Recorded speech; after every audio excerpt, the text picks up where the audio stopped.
Ето, рибите си отиват където им е местото. Точно така, да има и за следващия път. Успешен риболов Да. на риболовците гости от София, на прекрасния язовир село Светлина.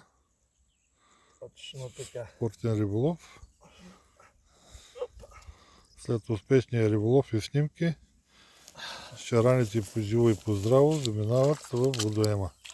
За следващите риболовци да се радват и да има хубави добри шарани на риболов на матч. Не, на болонези. На болонезе, извинявам се. Риболов на болонезе. Добри шарани и каракуди. Довиждане до следващия път. Чао!